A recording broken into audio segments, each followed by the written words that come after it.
कि जो रोजी रोटी का प्रश्न जो हाल में खादी ग्राम उद्योग कमीशन का एक प्रॉब्लम, उसमें एशिया डेवलप बैंक ने 150 मिलियन डॉलर की सहायता से 150 मिलियन डॉलर की सहायता से खादी को आगे बढ़ाना, क्योंकि खादी का एक विचार वो महात्मा गांधी का जैसे जुड़ा हुआ है, छोटे बड़े को साथ में लेके आगे बढ़ने का काम, वही अपनी स्मॉल स्केल इंडस्ट्रीज का बड़ा काम है।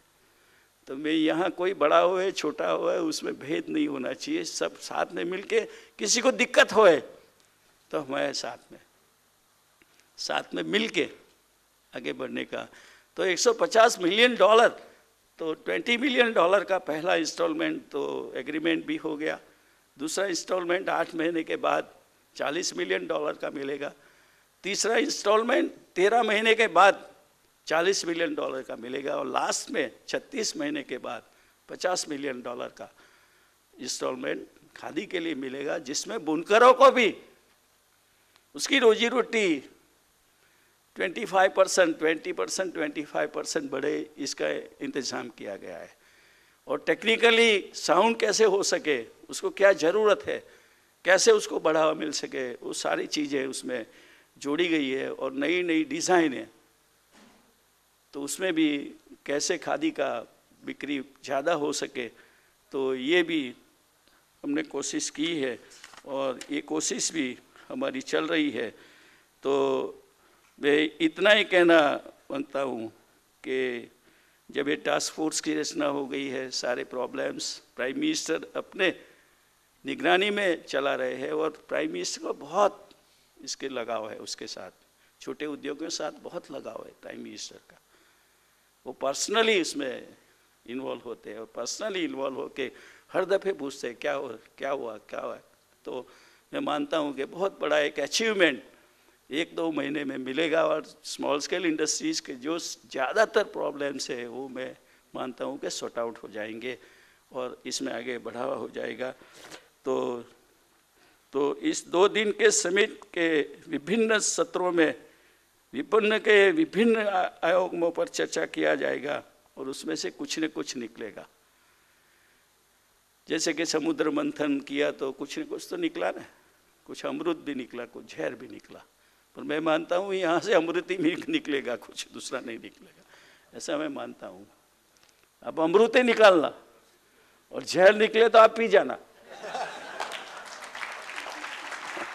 इन लोगों को मत देना। ये रो वालों जहर निकले ना तो आप पीने की कोशिश कर रहा, कुछ नहीं होगा, नुकसान नहीं होगा, फायदा ही फायदा होगा उसमें से भी, क्योंकि वो भी उसमें से बहुत फायदा है, ऐसा नहीं है। तो शंकर ने जहर पिया तो क्या नुकसान हुआ? तो नीलकंठ कहलाए वो, तो जहर पिया तो नीलकंठ कहलाए। तो मैं मानता हूँ कि आप भी नीलकंठ बन जाओगे, हाँ, क्योंकि आप कर रहे हो तो नीलकंठ। तो यही कोशिश मेरी है। मैं आशा करता हूँ कि इस समिट के परिणाम एवं निष्कर्ष सूक्ष्म लघु उद्यम मध्यम उद्योग को मार्केटिंग के क्षेत्र में रणनीति निर्धारित करने में एवं उनके सफल कार्यान्वयन में मदद करेंगे। सुझाव पर मंत्रणा के द्वारा भी विचार किया जाएगा, कोई भी सुझाव आए तो उसके ऊपर भी विचार किया जाए, वही मैं मानता हूँ, और अच्छे तरीके से उसमें ये हो सकेगा। तो मैं मानता हूँ कि ये summit Birla institute of management technology और मिलागारों के संयुक्त प्रयासों से ये चौथा इंडियन मार्केटिंग समिट का उद्घाटन करते हुए मुझे बहुत खुशी है, और मुझे बुलाया इसलिए भी मेरी खुशी है, मेरा स्वागत किया इसलिए भी मेरी खुशी है। और हमारे भी एक ऑफिसर्स है, उसने जयशंकर मिश्र ने अपने जीवन पे कुछ लिखा है, तो मुझे उन्होंने कल ही किताब दी, तो मैंने उसमें से थोड़ा पढ़ लिया। और जीवन रेखा सरल रेखा नहीं है, ये जीवन रेखा सरल रेखा नहीं है, पर जीवन वृत्त भी नहीं है।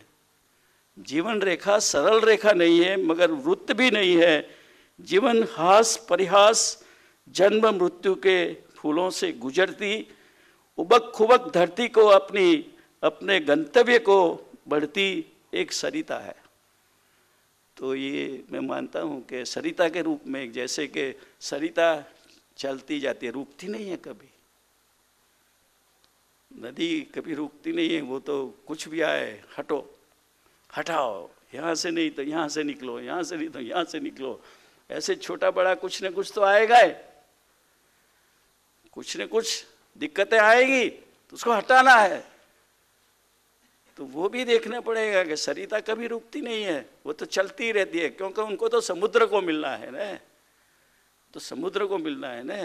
तो महात्मा गांधी ने भी एक बहुत अच्छी बात कही थी कि समुद्र से अलग हुई एक बूंद, समुद्र से अलग हुई एक बूंद वो थोड़ी देरों में ही खत्म हो जाती है, जो अलग हो जाती है तो खत्म हो जाती है, मगर वो समुद्र के पानी के साथ ही जुड़ी रहती है।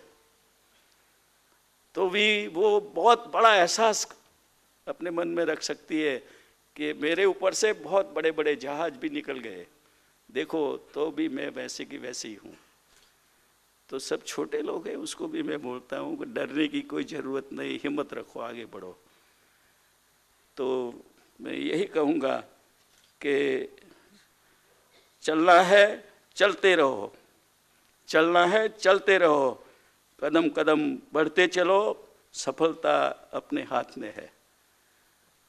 तो चलने की कोशिश करने वाला कभी भी पीछे नहीं हटता है। तो मैं सभी लोगों को वही विनती करूँगा कि जीवन जैसे चलता है वैसे चलना ही रहना और आगे बढ़ना और उसमें कोशिश करना, और उसमें कोई भी दिक्कत होए तो एक साथ में मिलकर जुड़कर अपन उसको ख़त्म करने की कोशिश करें। और जो छोटे लोग हैं, गरीब लोग हैं, उसके लिए हम क्या कर सके, उसकी सोच हर हमेशा अपने दिमाग में रखे कि उसको भी अच्छे तरीके से रोजी रोटी मिले, 2 जोड़ी कपड़ा मिले, उसका बच्चा भी पढ़ सके, वो भी आगे बढ़ सके, वो भी हमारे साथ जुड़ सके, और वही कोशिश में हम साथ में मिलके काम करें।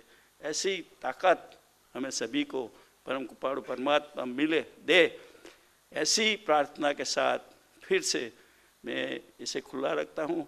और आप सबको मिलने की जो उम्मीदें थी वो मेरी उम्मीदें पूरी की। तो एक सद्भावना के रूप में मिलता हूँ मैं आप सभी को बोलता हूँ, एक मिनिस्टर के रूप में नहीं। मुझे एक मिनिस्टर के रूप में मत देखो आप लोग, अपन साथ है, भाई भाई है, साथ में मिल के जुड़ के अपने जो कोई प्रॉब्लम्स है उसको निपटाने के लिए कोशिश करें, उसमें सफलता मिले और उसमें ताकत मिले। ऐसी प्रार्थना के साथ मैं सभी का आभार व्यक्त करता हूँ। आभार। जय हिंद।